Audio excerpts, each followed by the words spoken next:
Hello all, welcome to my YouTube channel. ನಾಮಕರಣಕ್ಕೆ order ಕೊಟ್ಟಿದ್ದ ಜ್ಯುವೆಲ್ಸ್ನ ಈಸ್ಕೊಬರೋಣ ಅಂತ ನಾನು ನನ್ನ ಹಸ್ಬೆಂಡ್ ಮಾರ್ನಿಂಗ್ ಮೈಸೂರಿಗೆ ಹೋಗ್ತಾ ಇದ್ದೀವಿ. ಮಧ್ಯ ಒಂದು ಬ್ರೇಕ್ ಇರಲಿ ಅಂತ ಟೀ ಶಾಪ್ ಹತ್ರ ಗಾಡಿ ನಿಲ್ಲಿಸಿ ನನ್ನ ಹಸ್ಬೆಂಡು ನಂಗೆ ಟೀ ತೊಗೊಬಂದು ಕೊಟ್ಟರು. ಅದನ್ನು ಇಬ್ಬರು ಚಿಯರ್ಸ್ ಮಾಡಿಕೊಂಡು ಕುಟ್ಕೊಂಡು ಅಲ್ಲಿಂದ ಹೊರಟ್ವಿ.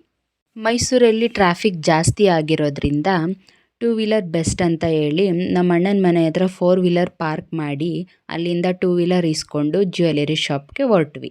ನಾವು ಜ್ಯುವೆಲ್ಸ್ ಹಾಕಿದ್ದು ಅಶೋಕ ರೋಡಲ್ಲಿರೋ Nagaraj Shetty and sons jewellery ಶಾಪಲ್ಲಿ.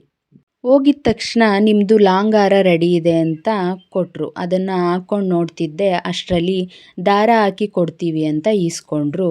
ದಾರ ಹಾಕಿದ ಮೇಲೆ ಎಗೈನ್ ನಾನು ಹಾಕ್ಕೊಂಡು ನೋಡ್ತಾ ಇದ್ದೆ. ನಾನು ಹೇಳಿದ ಥರನೇ ಮಾಡಿಕೊಟ್ಟಿದ್ರು. ನನಗೆ ತುಂಬ ಇಷ್ಟ ಆಯಿತು. ಈ ಡಿಸೈನ್ ಬಗ್ಗೆ ನಿಮಗೆ ಏನು ಅನ್ನಿಸ್ತು ಅಂತ ಕಮೆಂಟ್ ಮಾಡಿ ತಿಳಿಸಿ. ನೆಕ್ಸ್ಟು ನಮ್ಮ ಮಗನಿಗೆ ಹಾಕಿದ ಜ್ಯುವೆಲ್ಸ್ಗಳನ್ನೆಲ್ಲ ಕಲೆಕ್ಟ್ ಮಾಡ್ಕೊಂಡ್ವಿ. ಫೈನಲ್ ಆಗಿ ಅದನ್ನೆಲ್ಲ ಅವರು ಪೂಜೆ ಮಾಡಿ ಇದೇ ಥರ ನಮ್ಮ ಶಾಪಿಗೆ ಬರ್ತಾ ಇರಿ, ನಿಮಗೂ ಒಳ್ಳೆಯದಾಗಲಿ ಅಂತ ಅರಸಿ ಕೊಟ್ಟರು.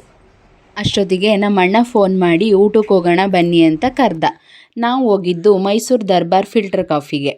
ಅಲ್ಲಿ ಮೆನು ನೋಡಿ ಗೀ ಪುಡಿ ದೋಸೆ ಸಿಗುತ್ತೆ ಅಂತ ಗೊತ್ತಾಯಿತು. ಫಸ್ಟ್ ನಾನು ಆರ್ಡ್ರ್ ಮಾಡಿಬಿಟ್ಟೆ. ಬಾವ ಬಾಮೈದ ಇಬ್ಬರೂ ರೈಸ್ ಬಾತ್ ತಗೊಂಡ್ರು. ದೋಸೆ ಲೇಟಾಗುತ್ತೆ ಅಂತ ಹೇಳಿ ನಮ್ಮ ಅಣ್ಣ ರೈಸ್ ಬಾತ್ ತಗೊಂಡು ಬಂದ. ಅಷ್ಟಿಗೆ ನನ್ನ ಹಸ್ಬೆಂಡ್ ಕೂಡ ದೋಸೆ ತಗೊಂಡು ಬಂದರು. ನಾನು ಫಸ್ಟ್ ಟೇಸ್ಟ್ ಮಾಡಬೇಕು ಅಂತ ಇದ್ದರೆ ನಮ್ಮ ಅಣ್ಣನೇ ಫಸ್ಟ್ ಟೇಸ್ಟ್ ಮಾಡ್ದ. ನನಗೆ ಗೀ ಪುಡಿ ದೋಸೆ ತುಂಬ ಇಷ್ಟ ಆಯಿತು. ಫೈನಲಿ ನನ್ನ ಆಸೆ ಈಡೇರ್ತು. ಊಟ ಎಲ್ಲ ಮುಗಿಸಿ ನಮ್ಮ ಅಣ್ಣನಿಗೆ ಬಾಯ್ ಹೇಳಿ ಊರ ಕಡೆ ಹೊರಟ್ವಿ. ಹೋಗೋ ದಾರಿಲಿ ಕಬಿನಿ ಡ್ಯಾಮ್ ಸಿಗುತ್ತೆ. ಆ ವ್ಯೂ ನೋಡ್ತಾ ಡ್ಯಾಮಿಂದ ನೀರು ಬಿಟ್ಟಿದ್ದಾರೋ ಇಲ್ವೋ ಅಂತ ನೋಡಿಕೊಂಡು ಊರಿಗೆ ಹೋಗೋ ಅಷ್ಟರಲ್ಲಿ ಸಂಜೆ ಆಗಿತ್ತು. ಹೋಗಿದ ತಕ್ಷಣ ನಮ್ಮ ಮಗ ನಾವು ಮೈಸೂರಿಂದ ಏನೆಲ್ಲ ತಂದಿದ್ದೀವಿ ಅಂತ ಚೆಕ್ ಮಾಡ್ತಾ ಇದ್ದ. ಇದಾಗಿತ್ತು ನಾಮಕರಣಕ್ಕೆ ಏನೆಲ್ಲ ಒಡವೆ ಶಾಪಿಂಗ್ ಮಾಡಿದ್ವಿ ಅನ್ನೋ ಬ್ಲಾಗ್.